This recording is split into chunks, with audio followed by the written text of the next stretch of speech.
Good evening, everyone, and welcome to tonight's episode of Bible Chatter, where the Bible and critical thinking come together to bring you Christian commentary that's important. Hope you've all had a blessed day. Today's episode is titled Laughing at the Impossible. Laughing at the impossible. You know, we had some nice weather here. 60s, it's like mid 60s to 71.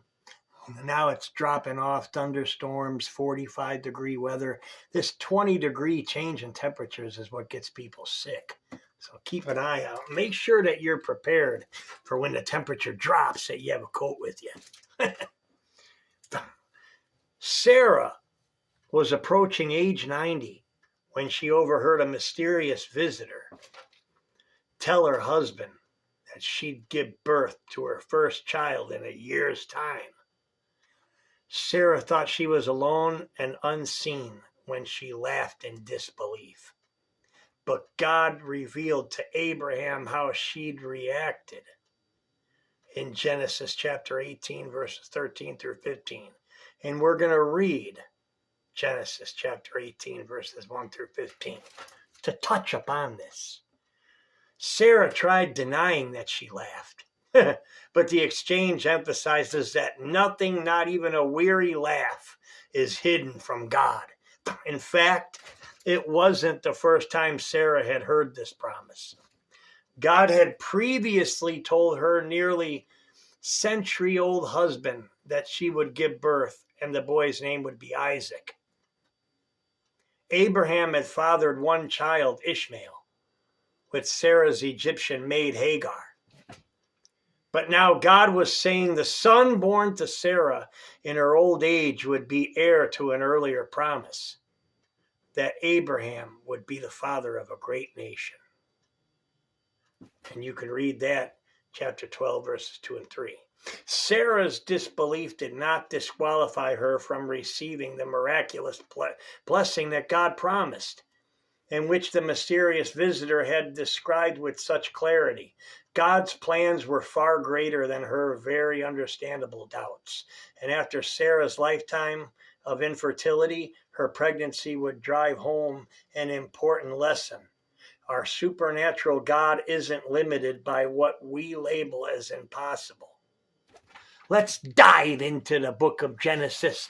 And once again, I'm going to read from my 1978 Regency Holy Bible.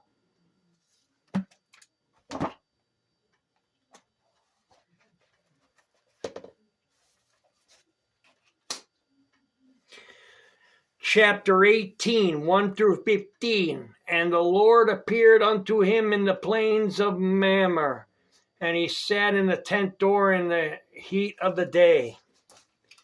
And he lifted up his eyes and looked, and lo, 3 men stood by him, and when he saw them, he ran to meet them from the tent door, and bowed himself toward the ground, and said, My Lord, if now I have found favor in thy sight, pass not away, I pray thee, from thy servant. Let a little water, I pray you, be fetched, and wash your feet, and rest yourselves under the tree. And I will fetch a morsel of bread, and comfort ye your hearts. After that ye shall pass on, for therefore are ye come to your servant. And they said, So do as thou hast said. And Abraham hastened into the tent unto Sarah, and said, Make ready quickly 3 measures of fine meal, knead it, and make cakes upon the hearth. And Abraham ran unto the herd, and fetched a calf tender and good, and gave it unto a young man, and he hasted to dress it. And he took butter and milk and the calf which he had dressed, and set it before them, and he stood by them under the tree, and they did eat.